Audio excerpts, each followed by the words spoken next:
Hi, this is Linda with Purpose Driven Recovery Connection, and I'm so glad to have my guest, Tammy Obermeier, with me today. Tammy has been a good friend for many years and took over a legacy that my husband and I started and kept the ball rolling for a few years.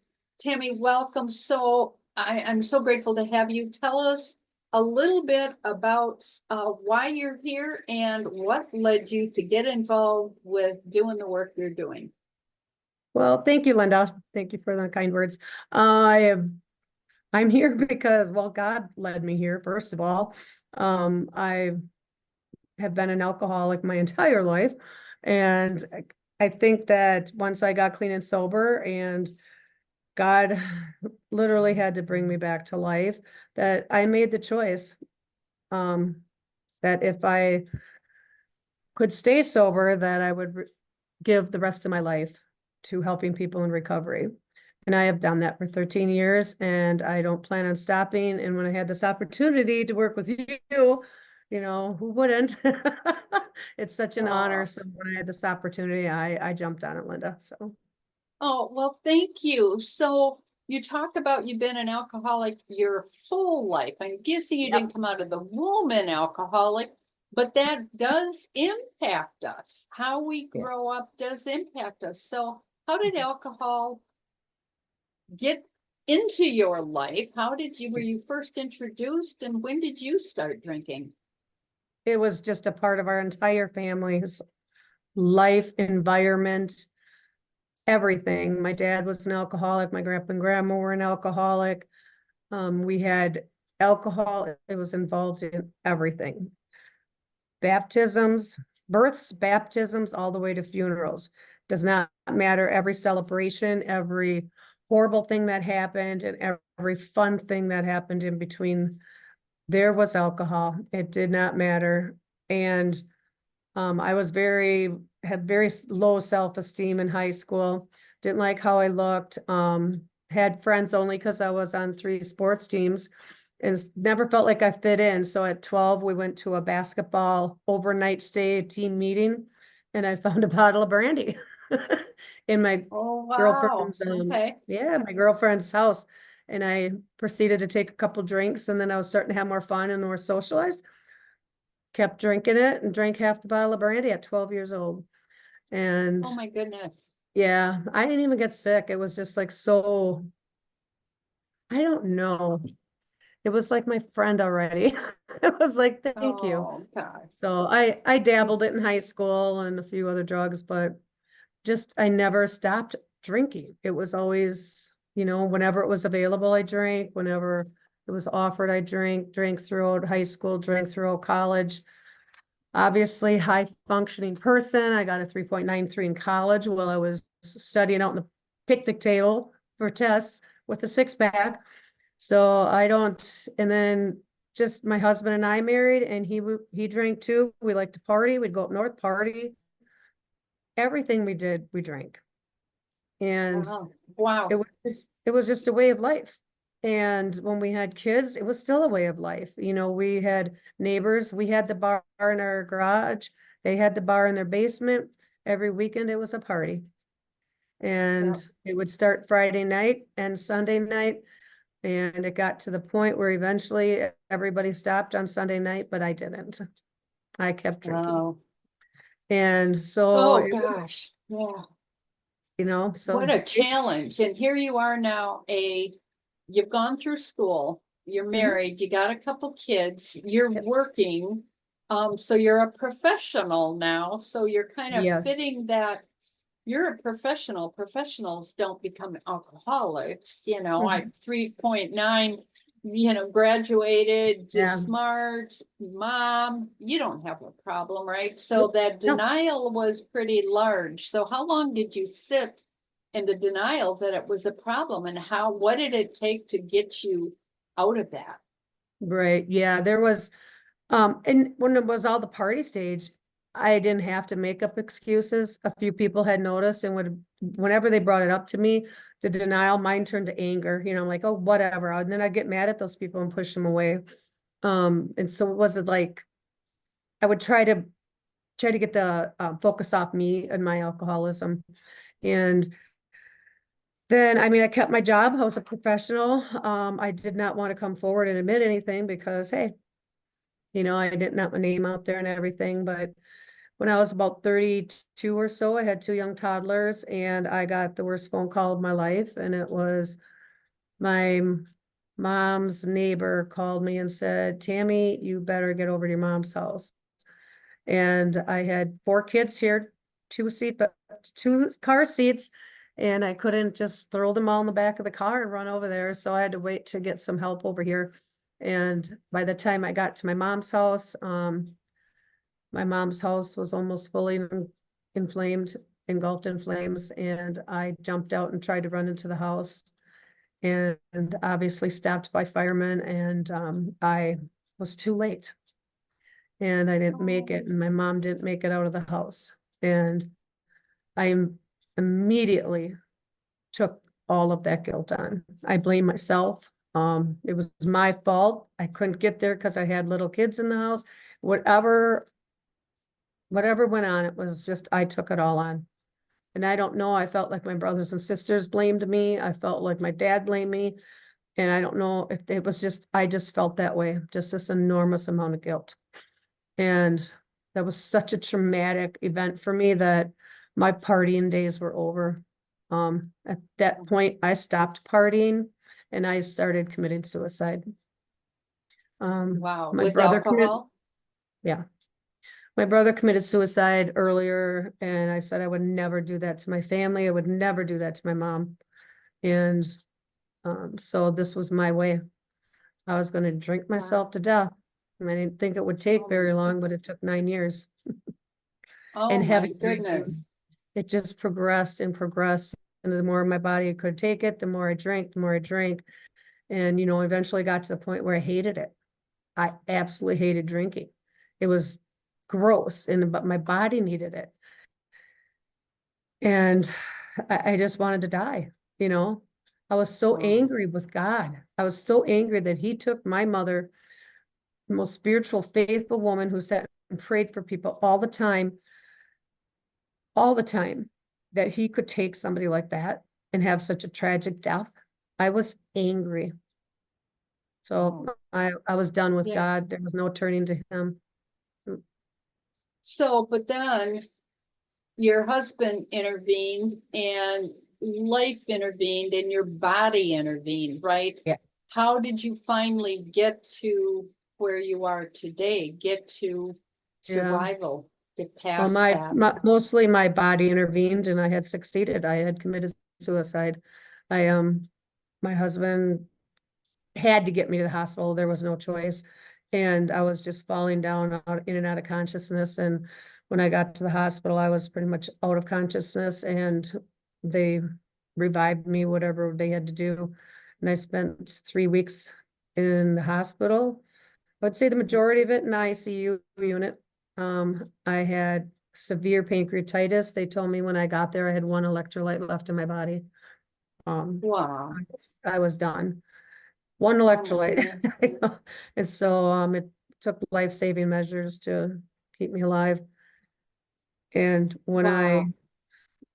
so 3 weeks I sat there and I didn't have the TV on. I didn't want any visitors. And I just sat there and talked to God.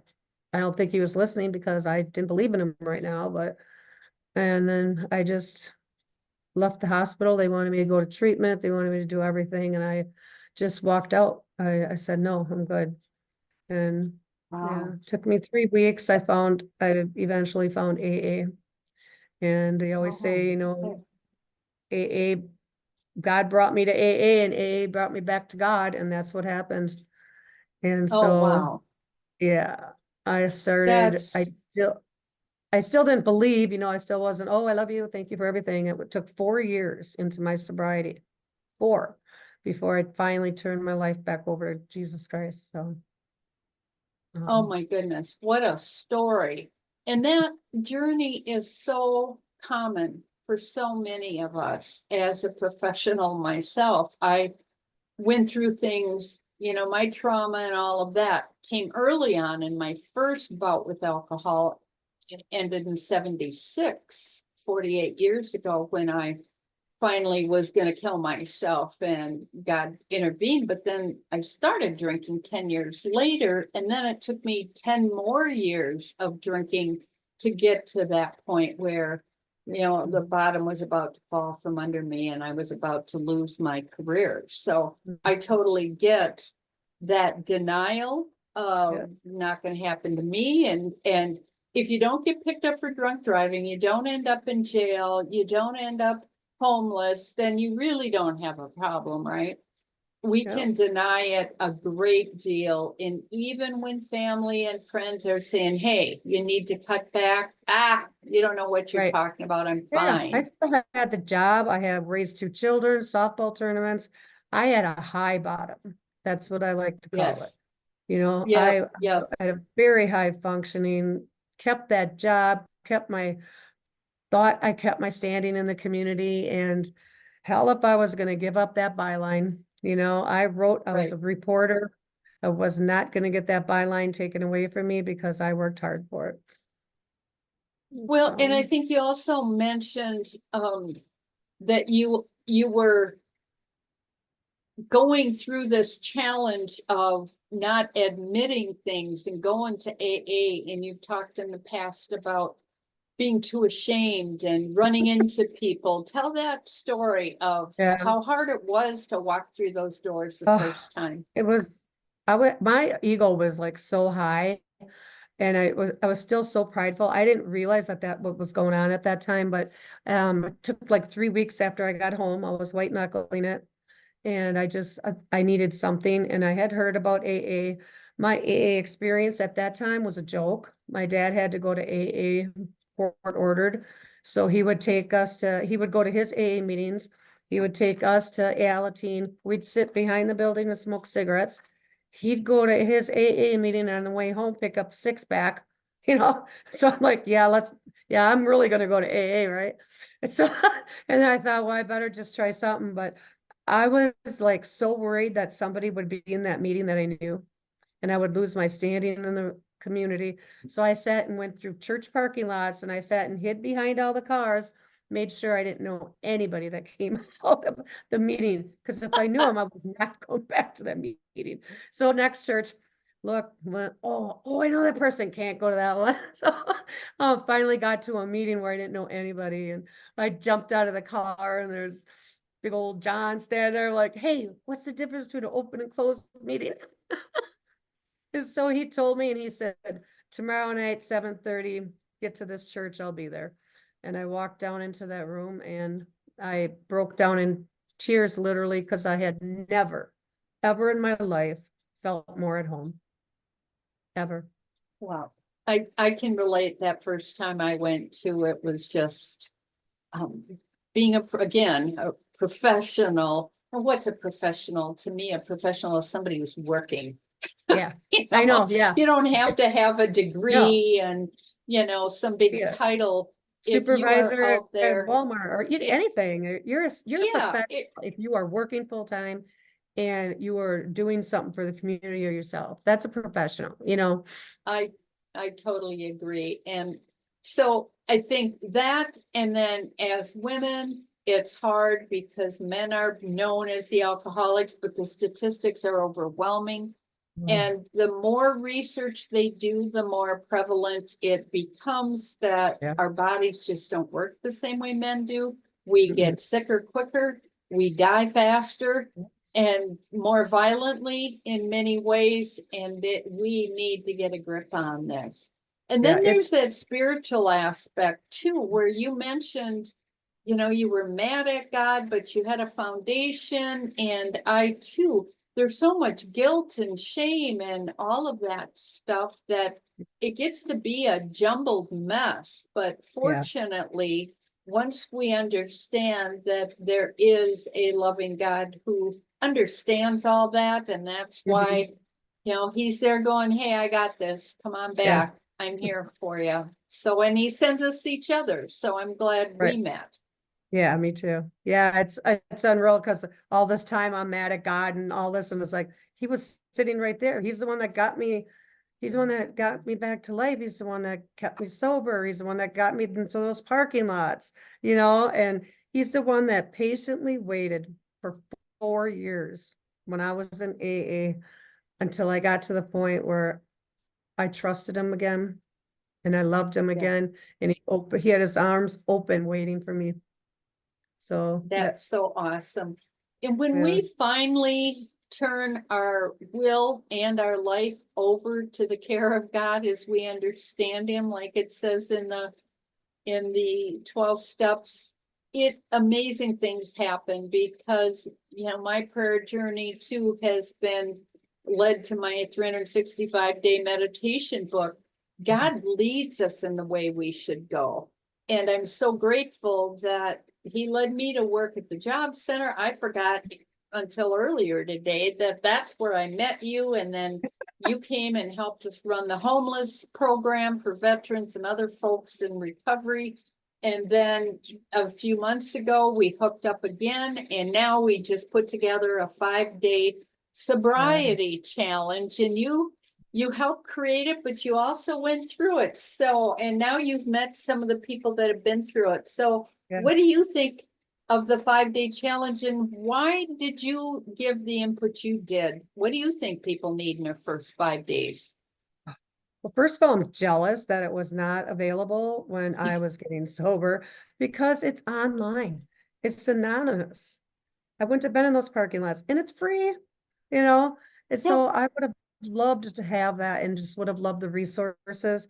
We provide such awesome resources, Linda. I mean, just incredible. Where to go for here, where to go for here. Our videos are, hopefully fun, not boring, And then we have worksheets and things for you guys to do every day. I love the fact that we're there for you. Linda makes herself available. I'm always available. We have a weekly chat, just a group of women from these groups and sharing things that we're having a problem with. And Linda opened up a lot of her courses for everybody to watch. And man, I was so happy to jump on board and just really excited about this 5-day challenge. Well, in the 5-day challenge, me too. Those first 5 days were tough.